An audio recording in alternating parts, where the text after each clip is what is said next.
Amsterdam Island. This island belongs to the French southern and Antarctic lands, and if you look at a map, it's sitting almost perfectly midway between Australia, Antarctica, and Madagascar.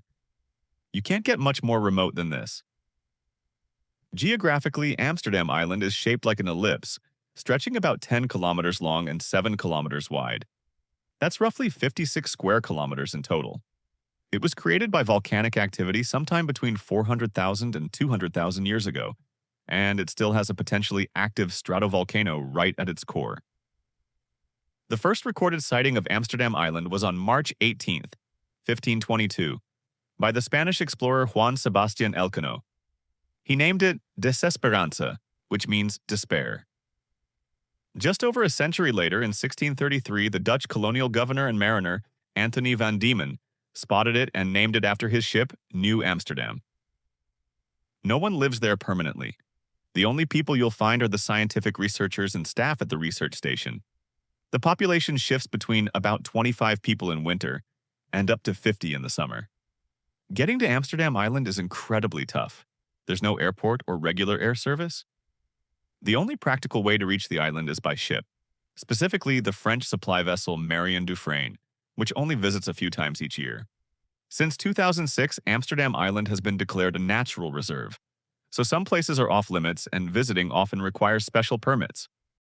Gough Island, historically called Gonçalo Alvarez, is one of the world's most remote volcanic islands out in the South Atlantic Ocean. It's technically a dependency of Tristan da Cunha and falls under the British Overseas Territory of St. Helena, Ascension, and Tristan da Cunha.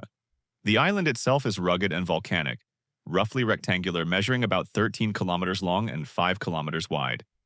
That gives it a total area around 65 square kilometers. The highest point is Edinburgh Peak, which rises more than 900 meters above sea level. Gough Island was first discovered in 1505 by the Portuguese explorer Gonçalo Alvarez, who gave his name to the island. Much later, in 1731, Captain Charles Gough showed up thinking he'd made a new discovery, and the island was renamed after him. No one lives on Gough Island full-time. The only people you'll find are at a South African weather station, with usually 6 to 8 crew members stationed there at a time. That team has been operating there continuously since 1956, making the island one of the planet's most isolated locations with a permanent human presence. The climate here is cool and temperate. Maximum daytime temperatures stay between 11 and 17 degrees Celsius, no matter the time of year. Gough Island is also a UNESCO World Heritage Site.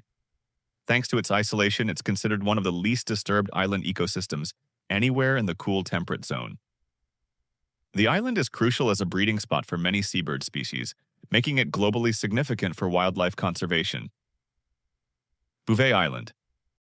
This place is a truly remote, uninhabited volcanic island sitting out in the South Atlantic Ocean. It's often called the most isolated island in the world. To give you an idea, it's about 1,700 kilometers north of Antarctica and roughly 2,500 kilometers southwest of South Africa. Bouvet Island is a dependency of Norway. The island itself measures around 9.5 kilometers by 7 kilometers, which makes for a total area of about 49 square kilometers. Around 93% of it is covered by glaciers, which gives Bouvet Island a smooth, domed shape, almost like a giant ice cap rising from the sea. Bouvet Island was first sighted on January 1, 1739, by a French naval officer, Jean-Baptiste Charles Bouvet de Lossier, and that's who the island is named after. Because of navigational errors, it was lost for several decades until it was rediscovered later on. Norway formally took possession of the island in 1928, after a Norwegian expedition landed there the year before. Nobody lives permanently on Bouvet Island. The only human presence has been a fully automated weather station, operated by Norway since 1977. That station actually had to be rebuilt in 2014 after it was damaged by an earthquake and a major storm. The weather here is brutal. Bouvet Island is stuck in a harsh Antarctic maritime climate, usually covered by clouds or swallowed up in thick fog. Despite all this, the island is a haven for wildlife. Designated as a nature reserve by Norway since 1971, Bouvet Island is a vital breeding ground for all kinds of seabirds and seals. But with no safe harbors and steep, icy cliffs all around, landing there is anything but easy.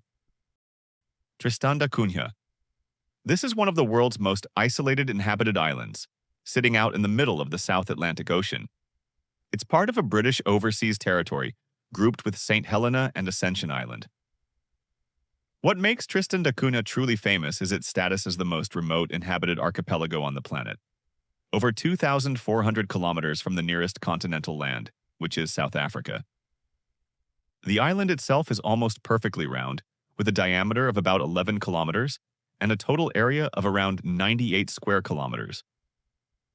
Rising right at its center is a massive volcanic cone called Queen Mary's Peak, which reaches up to 2,062 meters. The only flat ground suitable for a settlement is up on the northwest coast. That's where everyone lives. There's a tiny but permanent population here, usually about 250 to 260 people, and pretty much everyone shares just a handful of family names. The island was first sighted way back in 1506 by the Portuguese explorer Tristan da Cunha, who gave the island his name. But no one actually set foot on Tristan da Cunha until 1643. Because it's so cut off from the rest of the world, Tristan da Cunha is home to all sorts of unique plants and animals. It's especially vital as a breeding site for massive colonies of seabirds. Getting to Tristan da Cunha is tough. There's no airport, and the only way to reach the island is by ship. Easter Island. This is one of the most isolated inhabited islands in the world, way out in the southeastern Pacific Ocean. It's a special territory of Chile, sitting about 3,700 kilometers west of the Chilean mainland. Its closest inhabited neighbor, Pitcairn Island, is over 2,000 kilometers away. The island itself has a unique triangular shape formed by 3 extinct volcanoes. It covers a total area of around 163.6 square kilometers, giving it plenty of wild, open landscape. The first people to settle Easter Island were Polynesians, arriving probably sometime between 800 and 1200 CE. The world beyond Polynesia didn't hear about it until Easter Sunday, April 5th, 1722, when Dutch explorer Jacob Roggeveen landed there and named it Pasch Island, which means Easter Island. According to the 2017 census, Easter Island has a population of about 7,750 people. Almost everyone lives in the only town, Hangaroa, which sits in a sheltered spot on the west coast. But what really makes Easter Island famous are its moai, the massive stone statues carved centuries ago by the Rapa Nui people. There are nearly 900 of these monumental figures scattered all across the island, and some weigh many tons each. They're believed to represent deified ancestors, standing watch over the land. Getting to Easter Island isn't simple. The main way is by air, with flights usually coming in from Santiago, Chile. Oeno Island. This is a tiny, remote island in the South Pacific Ocean, just about 0.65 square kilometers in size. Oeno is part of the Pitcairn Islands, a British overseas territory hidden far away from busy civilization. The island was first sighted in 1819 by Captain James Henderson, who was sailing with the British East India Company. A few years later, in 1824, an American whaling ship called the Oeno also came across the island, giving it the name it has today. No one actually lives on Oeno Island. There's no permanent human presence here at all. The climate is what you'd expect from the South Pacific, tropical and warm with steady temperatures all year round. The Prince Edward Islands. These islands are an uninhabited archipelago out in the sub-Antarctic Indian Ocean. They belong to South Africa and are located about 1,770 kilometers southeast of Port Elizabeth, a truly remote stretch of ocean.